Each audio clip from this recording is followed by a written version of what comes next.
In the unforgiving expanse of space, the Zetherian reconnaissance vessel Voxus glided silently through the cosmic void. Its mission was routine yet critical: scout and assess newly discovered planets for potential resource extraction. Aboard the vessel, the crew of Zetherians, a species known for their cold logic and technological prowess, busily monitored the systems and sensors. Captain Zelthor, a seasoned officer with a carapace of gleaming silver and eyes like deep black voids, stared at the holographic display in front of him. The screen flickered with images of a lush blue and green planet identified as Earth. It was a rare find in the often barren universe. "Status report, Navigator Yilth," Zelthar commanded, his voice resonating through the bridge with an authority honed by years of service. Navigator Yilth, smaller in stature but equally shimmering in the dim light of the bridge, replied without turning from his console. "Orbit stabilized, Captain. We are in geosynchronous position above the northern hemisphere. Scans are ongoing, but initial readings suggest rich biological diversity and abundant natural resources." "Excellent," Zelthor murmured.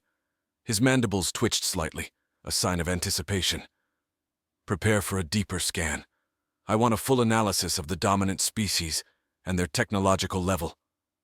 As the scans proceeded, the data streamed in, a cacophony of numbers and images detailing human civilization, sprawling cities, vast networks of roads, and countless signals filling the electromagnetic spectrum. The Zetherians, however, were not just interested in human achievements. They needed to understand their potential for resistance, or, more critically, their capacity for exploitation. It was then that the communications officer, Zelkor, interrupted the methodical process.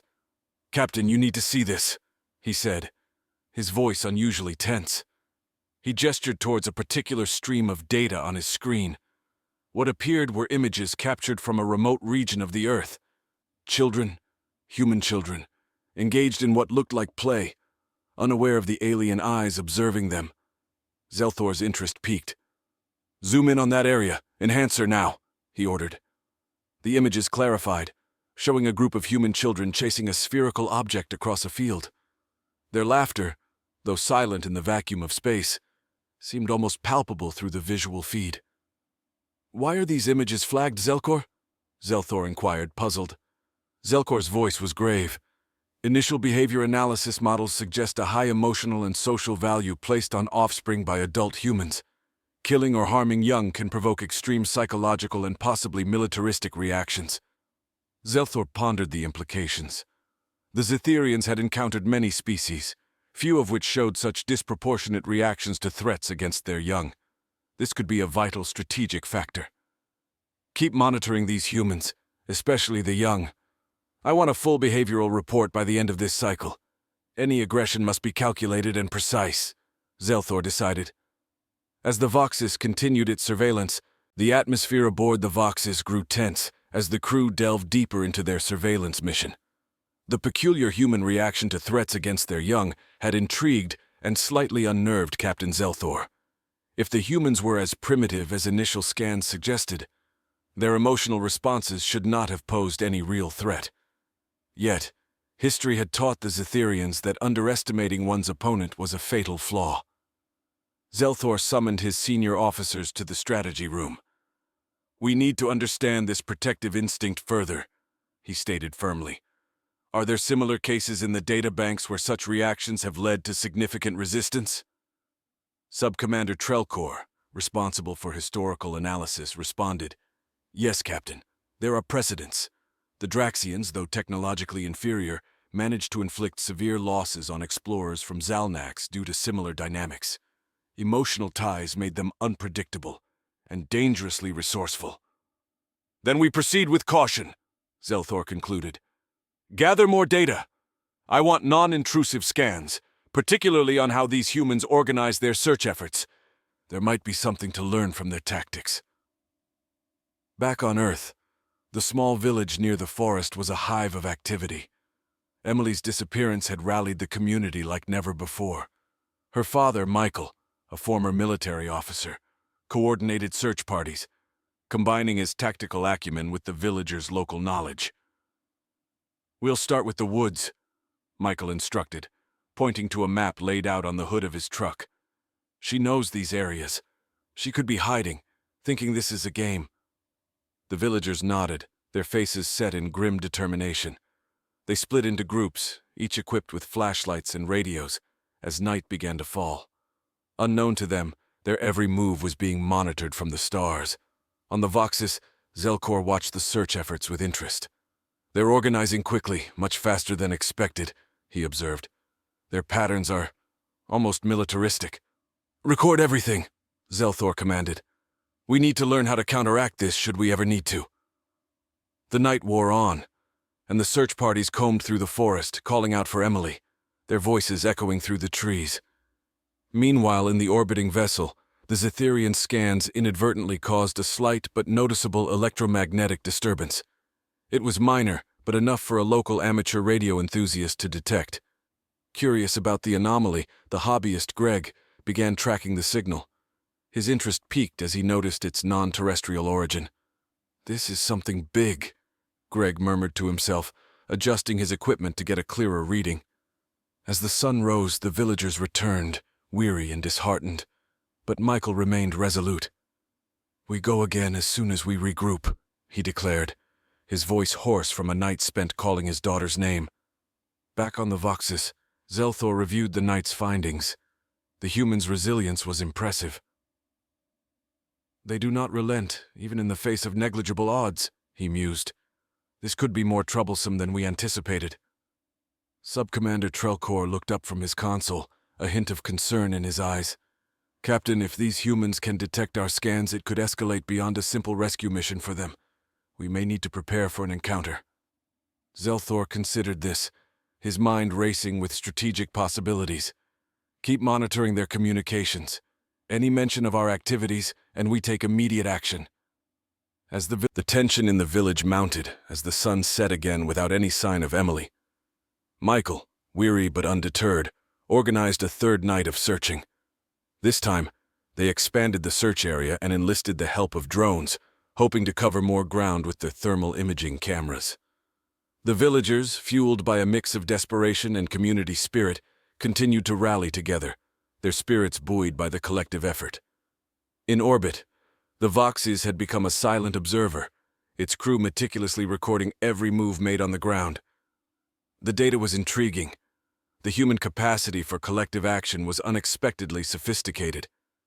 Captain Zelthor, however, was growing increasingly concerned about the unintended consequences of their presence.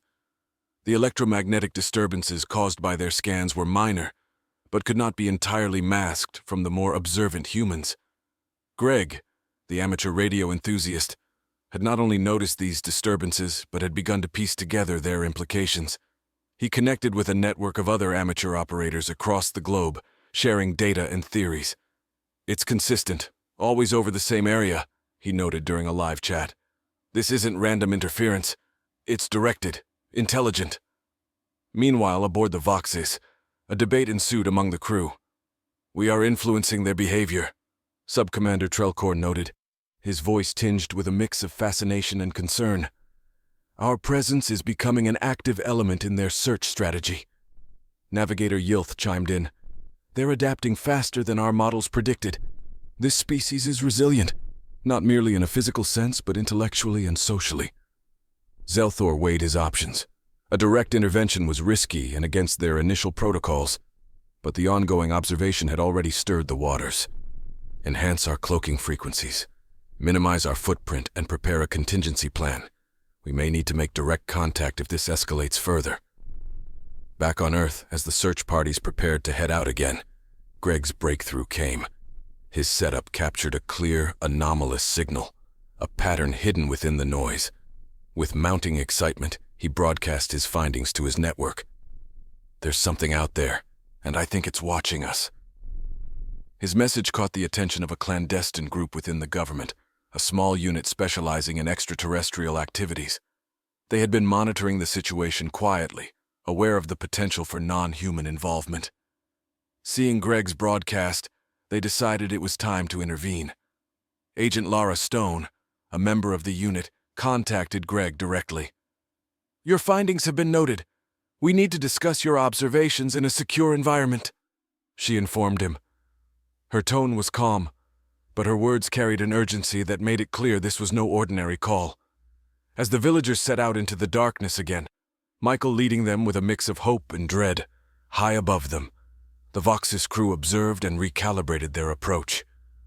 Captain Zelthor knew that the line between observer and participant was blurring.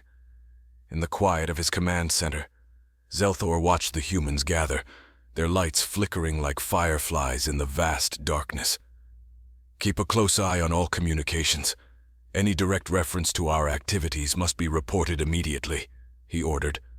The pieces were moving, unseen forces converging around the small village, each with its agenda, each unaware of the full extent of the other's knowledge and capabilities. The night promised new revelations, and perhaps a new understanding between worlds. Under the cloak of night, the village transformed into a hub of frantic activity.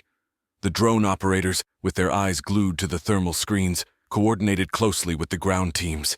Each heat signature ignited a flicker of hope, only to be doused as they identified them as local wildlife or other searchers. Aboard the Voxes, the enhanced cloaking adjustments proved effective, reducing the electromagnetic disturbances significantly. However, Captain Zelthor remained on edge, aware that even the slightest error could expose them fully to the increasingly vigilant humans below. Greg, now under the protection of Agent Stone's unit, was relocated to a secure government facility. His makeshift tracking equipment was replaced with state-of-the-art technology, allowing him to refine his observations. With each passing hour, his findings grew more conclusive. "They're here, and they've been watching for a while," he stated, pointing at the patterns emerging on his screens. Agent Stone watched over Greg's shoulder, her mind racing through protocols and potential scenarios. "We need to establish a motive. Are they hostile or merely curious? And why focus on this area?" She pondered aloud. The answer to Stone's questions lay partially hidden in the data collected by the Voxes. The crew had detected a unique genetic marker in Emily that suggested a rare, potentially valuable trait. Unbeknownst to her and her community, Emily's disappearance had drawn attention not just because of her humanity, but because of her unique genetic composition. As the search on Earth continued, Zelthor ordered a discreet probe to be launched. "We need samples," he instructed his science officer. "If this child possesses what our scans suggest, it could be a significant breakthrough." The probe was small, designed for minimal detection as it descended towards Earth, targeting the area where Emily was last seen. Its mission was simple: collect environmental samples that might still carry her genetic signature. Meanwhile, Michael rallied the search teams with renewed urgency as the drones picked up an unexplained anomaly near the forest edge. "Let's focus on that area. Double the effort," he commanded, his voice hoarse yet firm. The Voxies watched as the teams converged on the target area. "They're close to our probe's landing site," Zelthor reported, his voice tense. "Ensure the probe completes its mission and recall it immediately," Zelthor ordered. "No traces." On the ground, the anomaly turned out to be a small, metallic object, partially buried under leaves. One of the drone operators, confused but curious, retrieved it just as the probe began its recall sequence.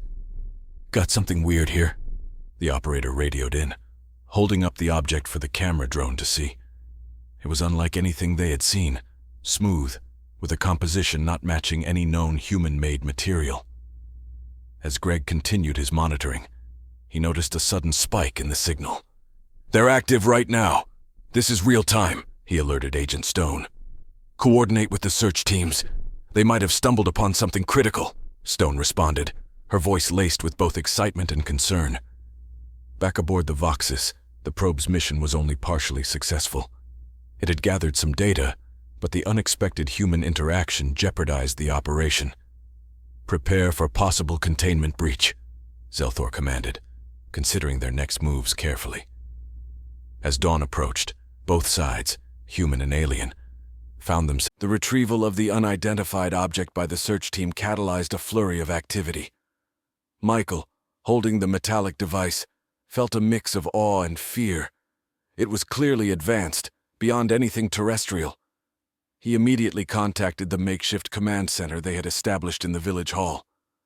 "This isn't ours," he stated succinctly, knowing the implications. Aboard the Voxus, the situation was rapidly evolving. Captain Zelthor observed the humans' handling of the probe with a sense of foreboding. "This complicates matters," he muttered under his breath. "Initiate a soft engagement protocol. We can't allow them to delve too deep into the technology." The crew prepared a non-lethal containment strategy, aiming to retrieve the probe without escalating to open conflict. The device itself was programmed to self-deactivate and erase its core systems if tampered with, but the physical examination could still reveal too much about Zetherian technology. Back on Earth, Greg, now deeply involved with Agent Stone's unit, monitored the alien signal fluctuations associated with the probe's activity. His new equipment allowed him to trace the probe's origin point directly back to the Voxus.